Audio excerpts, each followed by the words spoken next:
Hey everyone, welcome to How to Write the Future. I'm Beth Barany, an award-winning science fiction and fantasy novelist and writing teacher and coach. And I offer up this podcast as a gift to the world with tips for writers and anyone who cares about the future. Because I believe that when we vision what is possible, we actually help make it so. From time to time, I interview awesome thinkers and doers who are making our world better. And today I'm so excited to introduce you to and share with you a new book by my guest, Maggie Ostara. Welcome, Maggie. Thanks, Beth. I'm glad to be here. Thanks for inviting me. You and I have known each other for a long time. It is a long time, isn't it? Yeah, gosh, over a decade.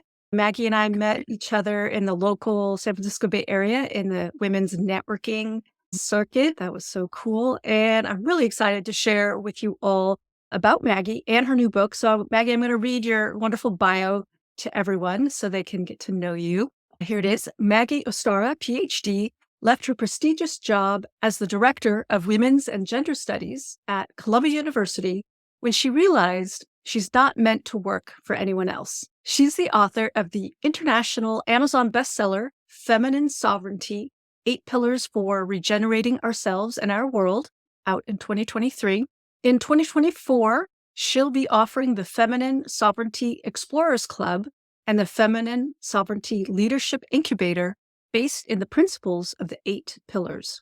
With over 2 decades of experience supporting 20,000 plus students and hundreds of clients, Maggie teaches how to build your power within, make consistently reliable decisions, avoid overwhelm and burnout, create a bigger impact with less effort, and transform inner liabilities into powerful assets and allies. She's a certified human design and quantum human design specialist, level 4, a certified radiant body yoga instructor, and a certified clarity breathwork practitioner. She supports her global audience through her thriving YouTube channel and works one-on-one with people and in groups. So welcome again, Maggie. Thank you, Beth. Happy to be here. It's really fun reading your bio and all that you have done. So today It's always funny hearing it. Like when Yeah. you listen to somebody else read your bio, you're like, who's that? I know, Right? I know. That's I like to read people's bio on air because it's such a fun interchange. We have a persona that we share in our bio, but then of course we're so much more than that. And so one of the things that you have been working really hard on is this amazing book that I have read a little bit of in preparation for today. And I'm really excited to share about it to our listeners because I think writers are not only writers, but writers indeed are often very curious, very much want to understand the world better. And I think this is a great fit for our listeners. You can tell me your response to Maggie's book, and I encourage everyone to check it out because your book serves to do what I also aim to do, which is empower my audience, empower the people I work with, the writers I work with, and the forward-thinking organizations I work with. So I love how in your book, you open up with a second person narrative, a little story where you're talking directly to the reader and inviting the reader into an experience. And I love how you've got that in your book. You've got experience through that story, and then you've got instruction and guidance, and the teacher voice comes forward. And that's so beautiful. So here we are in a podcast about writing the future, also a podcast for anyone who cares about making the world a better place, really, because that's what I feel like my vehicle is fiction, and often my audience's vehicle is fiction. So how does your book, Feminine Sovereignty, what can it offer? What does it offer to people who are working on their stories or work on their novels, their fiction that is maybe about the future, maybe about another world, like a fantastical setting? Yeah, can you connect how your book connects to what we're working on, storytellers? Yeah. So in terms of writing the future, I just want to say Beth and I really reconnected in a class called Throughtopia, which was offered by Amanda Scott, who wrote one of the forwards for my book and has been a mentor of mine for a few years now. And I just love her. And so by going through that genre is about how do we get from where we are now to the culture and the society that we would be delighted to leave to future generations. And so it stimulated even more for me the question about how are we getting to the future that we would be proud to leave when we go, right? How do we get there? What does that entail? And the cool thing about Trutopia is there's many things, but one is it's not about writing a utopia. It's really much based in what is going on in our lives now and what are the next steps that we need to do. And originally it was conceived as a fiction genre, fiction or the short stories or poetry or film or whatever, very much narrative, focused on narrative. And one of the things that I learned and that was really important to me in writing my book, number one, I wanted to write a book that people were going to read. Right. So many books are published these days. And frankly, a lot of them are not very readable. I've tried to read certain things that I was like, okay. So I wanted to write a book that was readable, but I also ask my reader to confront things that can be really difficult for them. I ask them to look at our history of colonialism, for example, and where they are situated inside. What kind of privilege do they have? How much entitlement do they feel like they have? What are the things that have been provided to them? How do they feel about inclusivity or not? And also, what's our relationship to the living world? And how can we actually face what we've done to the living world and what we continue to live in? These are things that are a lot of us choose not to pay a lot of attention to. And so my question for myself was, how do I do this in a way that people engage and can digest what I'm suggesting that they take a look at and integrate and don't turn away? Or if they turn away, they come back, like they don't get turned off. So one of the things I did was I made the reader a character in the book. She's the main character. And I write to a she, but it's really for people of any gender. There isn't anything super like this is only for women. There are certain parts of the book that are like that. You mentioned second person, here she is. We step right in, and every single one of the chapters has a narrative piece at the beginning where she's having an experience. And because I wanted her to feel like she was a part of the story. This is her story. There's aspects of this that are her story. And then also, I pause a lot. So I'm also a character in the book, a nonfiction book. It's not a fiction book, but there's characters, lots of narrative. And I'm also a character in the book, and I relate to my reader a lot. And so when we're asking our people to read about things that are challenging, and when we write about the future, especially if we're doing it in a way where it's actually connected to the present and not just something we've completely imagined, sometimes we're really asking people to look at things that are hard. And the question is, how do we keep people engaged? How do we make them want to stay the course? And so my strategy was to be a character in the book and to have my reader be a character in the book. And for us to develop a relationship with each other over the course of the book so that my reader really felt like she, number one, I had her back. I was right there and I was providing guidance. And like you said, some recommendations and invitations about what she can do with this material. But also the idea was to transmit this understanding that we're actually all in this together and to break down the kind of habitual isolation and separation that Western culture enculturates us into, but then also COVID really emphasized. Yeah. So I would just say that it's like, how do you invite your reader to be able to process and digest and integrate and work with the things you're asking them to look at that might not be easy? Yeah. And from a teacher standpoint, I totally see what you're doing. It's really the call and response. You're really including the concerns of the reader, and you're also talking to them, not just lecturing at them.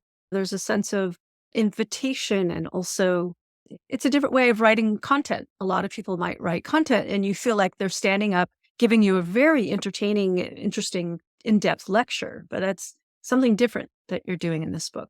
Just from what I've read so far, I found that really engaging. And I did initially have my guard up because there is something confronting about the topic. But then as I read, especially that first narrative that opens the book, I softened into it, I got into it, and I could see how what you were doing was such a useful tool, writing the inviting narrative. Nicely done. Thank you. Thank you. Yeah. The writing process of the book was extremely challenging. I've been writing for a really long time. It says in my bio, I was a professor, and I published my first book in 1998. It's a very academic book. And I've been writing pretty much ever since. But the project of this book, because it does have many different genres in it, was how the genres and then topic areas that are quite different from each other. So the writing was, how do I write it so that it's seamless and the reader doesn't feel lost and she can just keep going, even if we're here and then we're there and then we're talking about this and then I'm asking her to do that. And so there's all these different things, but I placed a very high priority on that kind of seamless, you can just keep reading it through so that there's no moment where ideally she stops and goes, wait a minute, why are we here? Yeah. So how did you manage that? I was reading the introduction and tell us that you're pulling from a lot of wisdom traditions, not just Western. You tell us that you're going to be inviting us to reflect inward and then to decide how do we want to act outward. And I could see just from the scope of that introduction that you worked hard to make that happen. So I'm wondering, how did you overcome that challenge of encompassing so many things in your book? Did you have help? Did you hire an editor? All of the above? I did have an editor writing coach.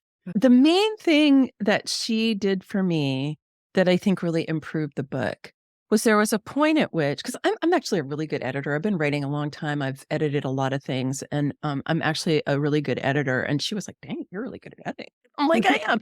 But there would be times where I would be like, I know what the problems are. What I would love to hear from you is what works. What is the best of all of this? And I'll do more of that. And she's actually the one who said, the way that you walk side by side with the reader is extraordinary. She said, I don't see books do that. And given your topic, your subject matter, I think it's really beneficial for your reader. Once she said that and she kept pointing to it, I was like, okay. And so then that became a larger structure for what I was doing. And as I did that, it enabled me to be like, okay, we've been talking about this and now we're going to go over here. And the reason that we're going to do that is that this was really important, but it's not everything we need to know. Now we need to go and look at this. So that's what I mean by like me being a character in the book, right? Mm-hmm. Is I'm like actually talking to my reader and I'm saying, this is what we're doing. And so if we do have some kind of a big thematic shift, I actually talk them through it. Like I say, we're going to do it. Or do you know who Stephen Booner is? Is that a writer who means anything to you? No. He has an incredible book. He's published like 17 books. He has an incredible book called Ensouling Language, putting soul into I language. have heard of that, or maybe you've mentioned it before. I have mentioned it before. Yeah. He's amazing. And he's also a master herbalist. He passed on last December, but master herbalist, written incredible books about plants. And anyway, so I read Ensouling Language, and it's for nonfiction writers, but he was talking about how he does certain things. But I noticed the seamless way that he would pull together the material of a chapter and summarize it in a way where you weren't going, oh, I'm reading a summary, but you were like, oh yeah, okay, yeah, we thought about that. And he goes, and now the next step is to explore this. And that would be the end of a chapter. And then the next chapter would be about that thing. And so I employed that throughout because it wasn't just chapter to chapter for me. It was actually inside of a chapter. And so I employed that same kind of writing strategy that I think really just helps the reader be like, oh, okay, we're switching gears now. We're moving into something else. And that just helps people relax and go, oh, okay, we're going to do something different. Whereas if you just go from A to F, they're like, wait a minute, we were just in A. Where are we now? Whereas if you say, okay, we're done with A, and now we're going to F, and this is why. And yeah. So I did a lot of that. That's great. And from a fiction perspective, that likens it to in scene structure. At the end of a scene, after the crisis, oh no, the choice, the difficult choice, and then the climax, the choosing, then you want to have the resolution, a moment of digestion, as one of my writing teachers says. And I love that moment of digestion. And often that's where you can have the protagonist say, okay, that happened. And you feel a certain way about it. And then you're like, okay, and now I got to go over here. I got to go do this thing. It's very similar. And I think there's something it must be deep in our human wiring around story that we need this, that this allows us to have that moment of digestion and reorient to the next thing. So it's very beautiful. Realization often happens in that moment too, right? Because we've been through this whole experience and then the protagonist or whoever the main character is in that moment oftentimes, as they're digesting, they have a realization. They're like, oh, that's what that was happening. Or I never thought about this person that way. Or, right, there's this whole kind of Yeah, epiphany that can arise. And then that creates the foundation for the next thing. absolutely. Yeah, Mhm, that's totally. wonderful. I completely agree with you about story. I am a huge fan of story. I knew when I wrote this book that it was gonna be full of stories, and because I think that's how we understand anything. I'm not one of those people who thinks, "Oh, we should get out a story." I'm like, number 1, I don't think you can. Human brains work. We live in Yeah, story. I totally agree. Enjoy part 2 next week, where I talk with Maggie about her book, Feminine Sovereignty, Envisioning Positive Futures and Revolution. So that's it for this week, everyone. Please like and subscribe and share. And I just really appreciate you for listening and for showing up for your creative work. Write long and prosper.